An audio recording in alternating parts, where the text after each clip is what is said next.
जैन साहब बताएं sir. Yes, once again very good morning Anil ji. आज मैं सोचा कि पूरा एक नया प्लेयर उतारा जाए। 3 प्लेयर्स रिटायर हुए हैं तो मैं बोला कि पुराने स्टॉक्स नहीं दिया जाए।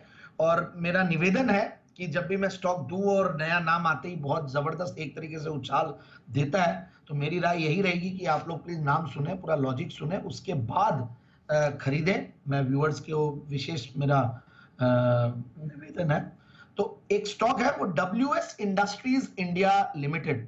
WS इंडस्ट्रीज लिमिटेड, तो ये बेसिकली एक बेहतरीन ईपीसी कंपनी है, इंफ्रा कंपनी है, इलेक्ट्रिकल प्रोजेक्ट्स बनाने वाली कंपनी। ईपीसी पे वैसे ही हम काफी बुलिश है। और मैं एक बार टारगेट दे दूं, 170 180 का टारगेट है और 194 का ये स्टॉक ने हाइज बनाया हुआ है। एक अच्छी कंपनी, मतलब सबसे बढ़िया बात है कई बार जब मैनेजमेंट चेंजेस होते हैं, कई बार हम लोगो चेंजेस देखते हैं, तो उन चीजों को मैं बहुत नोटिस करता हूं। और यहाँ पे जून 2022 में मैनेजमेंट चेंजेस हुए और काफी सारे लिटिगेशंस थे, वो सब खत्म होने के बाद और कुछ नया प्रोमोटर ग्रुप आया, उन्होंने काफी अच्छे ऑर्डर्स लाए, ये सबसे काफी फर्क पड़ा। प्रेफ अलॉटमेंट भी हुआ इन लोगों का। तो ओवरऑल अच्छे कुछ इन्वेस्टर्स भी आए हैं कंपनी में। तो मुझे ऐसा लगता है ये एक चेंज बहुत बड़ा था और पास्ट में काफी रिकंस्ट्रक्शन भी हुआ इनकी कंपनी में। बट ओवरऑल एक पुरानी कंपनी 1961 से कार्यरत, और ये सेक्टर वैसे ही बहुत बढ़िया कर रहा है। मतलब आप सबसे पहले हम देखें तो वाटर प्रोजेक्ट्स की आज बात हो रही थी, तो आज कुणाल जी ने और सेठी साहब ने दोनों ने आयन एक्सचेंज जैसी कंपनी के बारे में बोला, जो मेरी भी फेवरेट है। वैसे ये कंपनी भी कुछ वाटर प्रोजेक्ट्स कर रही है जल जीवन स्कीम के तहत।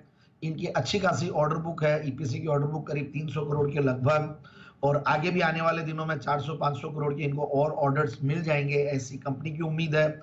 एक अच्छी लैंड बैंक है कंपनी के पास में। कौन कॉल नोट जब पढ़ रहा था तो 254 एकर्स की लैंड बैंक एक पर्टिकुलर लोकेशन में, और दूसरी जो मैं साउथ इंडियन नेम है, जो मैं नाम बहुत लंबा नहीं कर पा रहा हूँ, रिकमेंड बात नहीं कर पा रहा हूँ, बता नहीं पा रहा हूँ।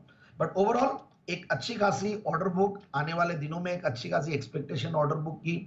और जो प्रोमोटर्स का बैकग्राउंड है वो भी काफी क्वालिफाइड बैकग्राउंड है, और इलेक्ट्रिकल इंडस्ट्री में और काफी सारे अच्छे अच्छे प्रोजेक्ट्स इनके पास है। जैसे ड्रेन वर्क्स है इनके पास, बस टर्मिनल है, मल्टी यूटिलिटी फैसिलिटी सेंटर है, ये सब हाथ में है। ITS प्रोजेक्ट्स के ऊपर भी इंफ्रा क्रिएट करने में भी कंपनी काम कर रही है।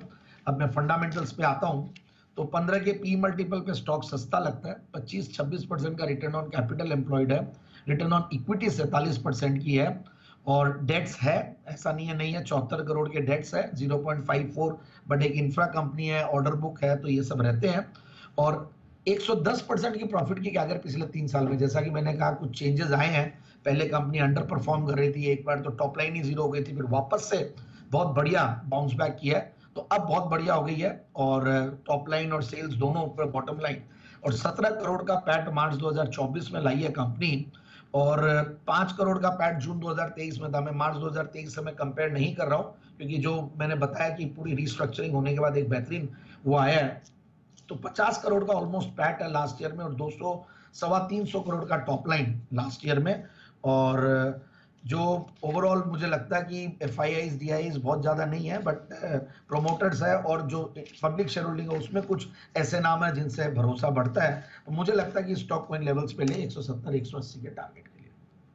ओके, तो ये है आपके लिए WS इंडस्ट्रीज, जैन साहब की तरफ से खरीदारी करनी है।